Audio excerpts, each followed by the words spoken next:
Super Smash Bros. For the Nintendo 64 changed afternoons with your friends forever.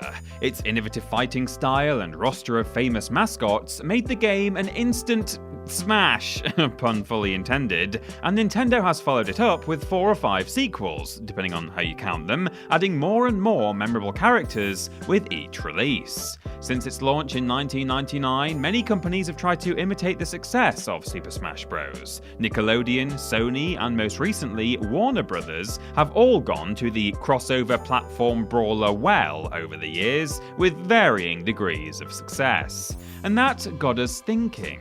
What other franchises, gaming or otherwise, would make great games in this style? They'd need to have plenty of recognisable characters, different worlds to set the action in, and an aesthetic that would fit well enough within a fighting game.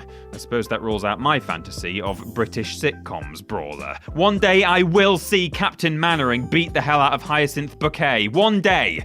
In the meantime, these 10 properties will have to do. I'm Peter from TripleJump, and here are 10 franchises that would make great platform brawler games. Number 10. Marvel.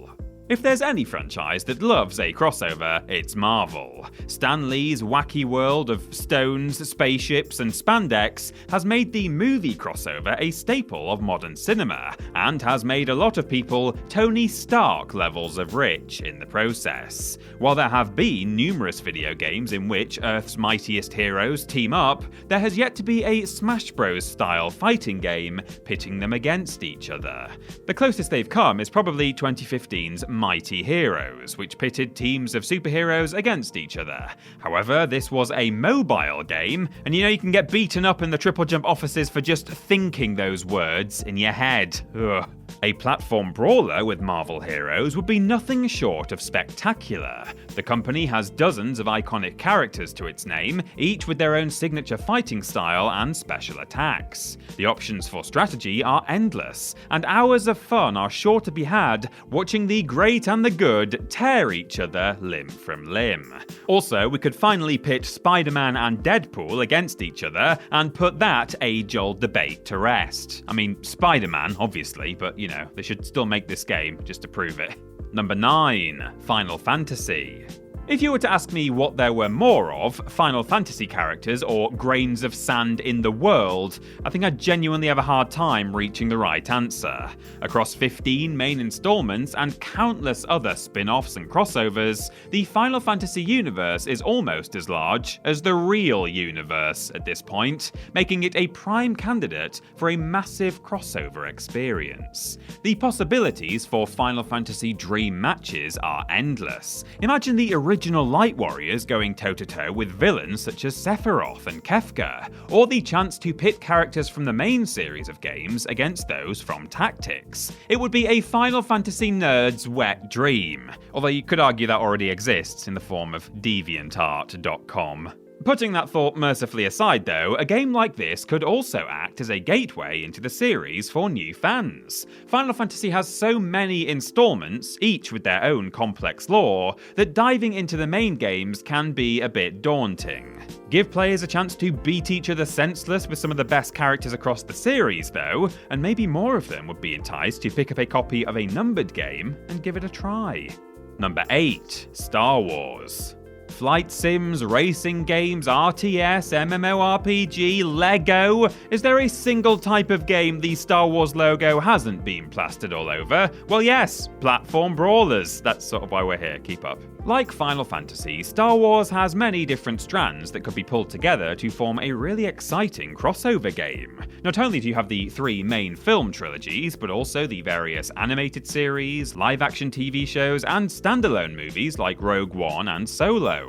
And while the main characters in Star Wars are mostly human, you would also have a variety of aliens and droids to choose from when selecting your fighter. Honestly, who wouldn't want to see Jabba the Hutt square up to BB-8? Now that's a main event match anywhere in the galaxy, if you ask me. Combine this with the hundreds of planets across the Star Wars universe, each of which could make for a different background with distinctive environmental hazards, and you've got a recipe for a Death Star-sized barrel of fun.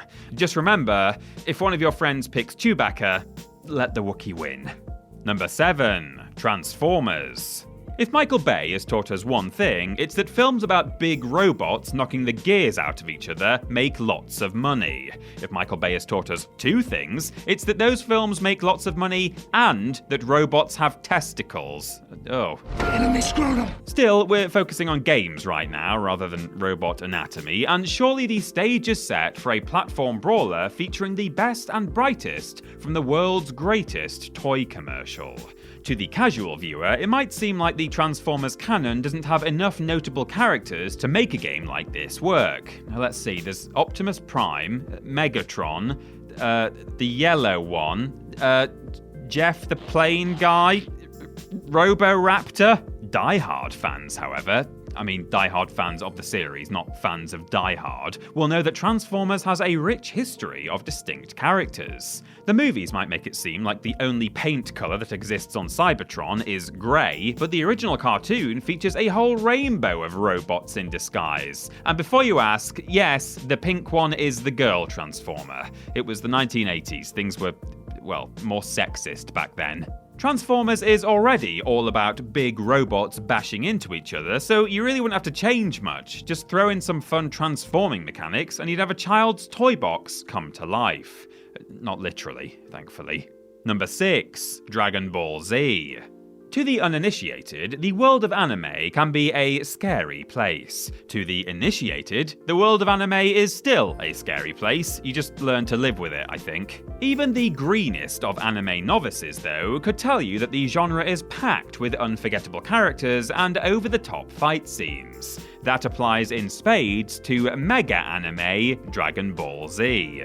Since its creation in, let me just check, 1989? Oh my god, how old am I? Anyway, since its creation in 1989, Dragon Ball Z has been a firm favourite of Eastern and Western anime lovers for decades, and has crossed over into the mainstream in a way few of its contemporaries have managed. It has also dipped its big muscly toe into the waters of gaming with great success. Over 40 million Dragon Ball games have been sold worldwide, grossing $6 billion in total. Wow, that's almost as much as I make in a year. I think it's safe to say then that the market is there for a Dragon Ball Z brawler, or Dragon Brawl Z, if you will. See, the name's right there for the taking, why haven't they made this yet? Considering there's been an ongoing meme for Goku to join Smash, maybe it's time Dragon Ball just cut out the middleman and made their own game, with blackjack and Hadoukens. Number 5. Warhammer. Tabletop gaming may not be for everyone. Personally, I like my tables without tops, thank you very much, but you can't deny that the Warhammer series is extremely popular.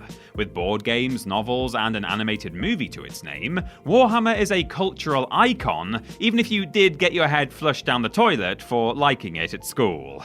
Gamers will no doubt be familiar with Warhammer and Warhammer 40k in the titles of various real-time strategy games. The series has also strayed into the realms of action RPGs and first-person shooters, but there's still no platform brawler.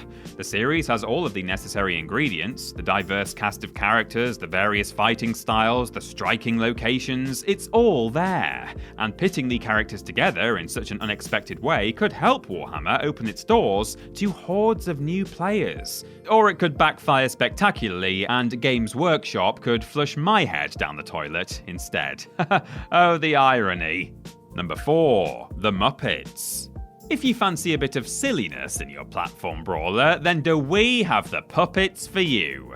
Casts of characters simply don't come more varied than Jim Henson's eccentric band of adopted felty children. Frogs? Tick. Karate-loving pigs? Tick. Singing dogs? Swedish chefs? Whatever the hell Gonzo is? Tick, tick, and tick. Yes, they are mainly a non-violent bunch, apart from Miss Piggy's quite frankly appalling treatment of Kermit, but with the right tone and presentation, the cast of the Muppets knocking the stuffing out of each other could make for a really fun time. Fozzie could swing a rubber chicken around, Statler and Waldorf could double-team opponents Ice Climber style, and Animal's a maniac, just stay out of his way, okay?